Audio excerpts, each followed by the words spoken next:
వరులకి వివాహ ప్రాప్తికి చక్కటి కన్యా ప్రాప్తికి విశేషమైనటువంటి అమ్మవారి రూపంలో ఉన్నటువంటి వేదమాతని కన్యా ప్రార్థన ఇప్పుడు మనం చేస్తూ ఉన్నాం. ఈ కన్యా మంత్రాన్ని వినడం వల్ల చక్కటి యోగ్యురాలైనటువంటి ధర్మపత్ని లభిస్తుంది. దీన్నే వివాహం కాని వారికి కన్యా పాశుపత అభిషేక హోమ విధిలో వినియోగిస్తారు.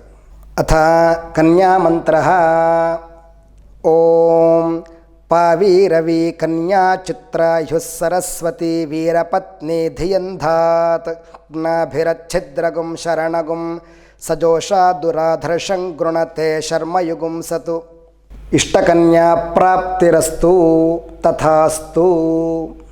అథ కన్యా మంత్ర ఓం పావీరవి కన్యా చిత్రాయు సరస్వతి వీరపత్ని ధియంధాత్ జ్ఞాభిరచ్ఛిద్రగుం శరణగుం సజోషా దురాధర్షం గృణతే శర్మయుగుం సతు. అథ కన్యా మంత్ర ఓం పావీరవి కన్యా చిత్రాయు సరస్వతి వీరపత్ని ధియంధాత్ జ్ఞాభిరచ్ఛిద్రగుం శరణగుం సజోషా దురాధర్షం గృణతే శర్మయుగుం సతు. అథ కన్యా మంత్ర ఓం పావీరవి కన్యా చిత్రాయు సరస్వతి వీరపత్ని ధియంధాత్ జ్ఞాభిరచ్ఛిద్రగుం శరణగుం సజోషా దురాధర్షం గృణతే శర్మయుగుం సతు. అథ కన్యా మంత్ర ఓం పావీరవి కన్యా చిత్రాయు సరస్వతి వీరపత్ని ధియంధాత్ జ్ఞాభిరచ్ఛిద్రగుం శరణగుం సజోషా దురాధర్షం గృణతే శర్మయుగుం సతు. అథ కన్యా మంత్ర ఓం పావీరవి కన్యా చిత్రాయు సరస్వతి వీరపత్ని ధియంధాత్ జ్ఞాభిరచ్ఛిద్రగుం శరణగుం సజోషా దురాధర్షం గృణతే శర్మయుగుం సతు. అథ కన్యా మంత్ర ఓం పావీరవి కన్యా చిత్రాయు సరస్వతి వీరపత్ని ధియంధాత్ జ్ఞాభిరచ్ఛిద్రగుం శరణగుం సజోషా దురాధర్షం గృణతే శర్మయుగుం సతు. అథ కన్యా మంత్ర ఓం పావీరవి కన్యా చిత్రాయు సరస్వతి వీరపత్ని ధియంధాత్ జ్ఞాభిరచ్ఛిద్రగుం శరణగుం సజోషా దురాధర్షం గృణతే శర్మయుగుం సతు. అథ కన్యా మంత్ర ఓం పావీరవి కన్యా చిత్రాయు సరస్వతి వీరపత్ని ధియంధాత్ జ్ఞాభిరచ్ఛిద్రగుం శరణగుం సజోషా దురాధర్షం గృణతే శర్మయుగుం సతు. అథ కన్యా మంత్ర ఓం పావీరవి కన్యా చిత్రాయు సరస్వతి వీరపత్ని ధియంధాత్ జ్ఞాభిరచ్ఛిద్రగుం శరణగుం సజోషా దురాధర్షం గృణతే శర్మయుగుం సతు.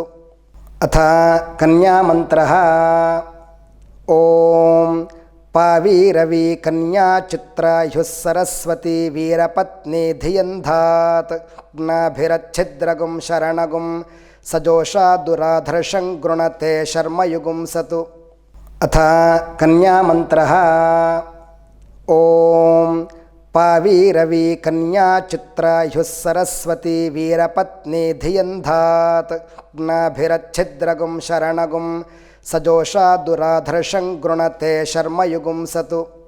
అథ కన్యా మంత్ర ఓం పావీరవి కన్యా చిత్రాయు సరస్వతి వీరపత్ని ధియంధాత్ జ్ఞాభిరచ్ఛిద్రగుం శరణగుం సజోషా దురాధర్షం గృణతే శర్మయుగుం సతు.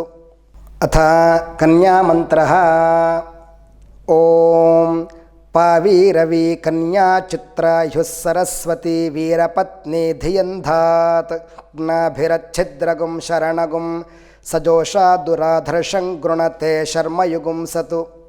అథ కన్యా మంత్ర ఓం पावीरवी कन्या चित्रायुः सरस्वती वीरपत्नी धियन्धात् नाभिरच्छिद्रगुं शरणगुं सजोषा दुराधर्षं गृणते शर्मयुगुं सतु।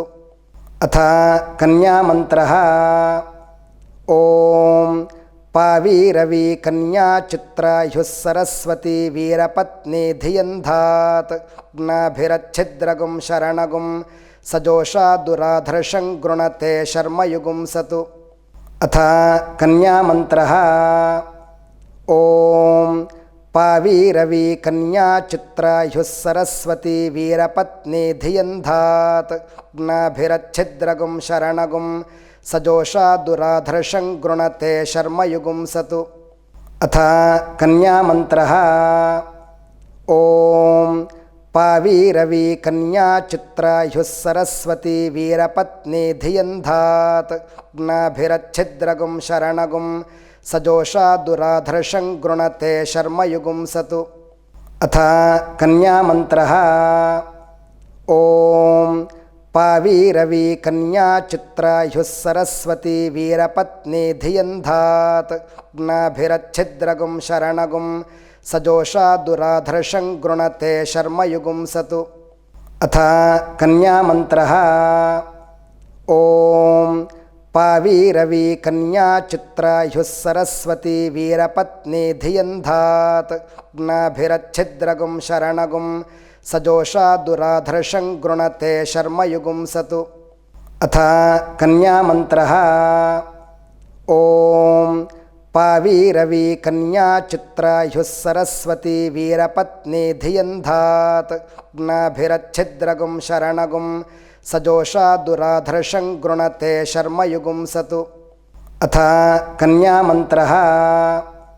ॐ पावीरवी कन्या चित्रायुः सरस्वती वीरपत्नी धियन्धात् नाभिरच्छिद्रगुं शरणगुं सजोषा दुराधर्षं गृणते शर्मयुगुं सतु।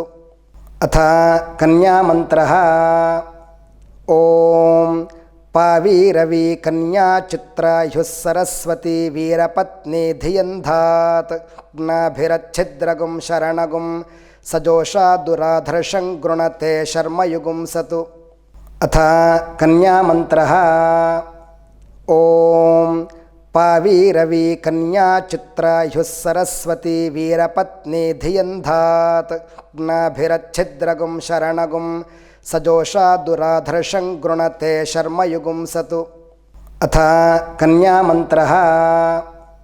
ॐ पावीरवी कन्या चित्रायुः सरस्वती वीरपत्नी धियन्धात् नाभिरच्छिद्रगुं शरणगुं सजोषा दुराधर्षं गृणते शर्मयुगुं सतु। अथ कन्यामन्त्रः।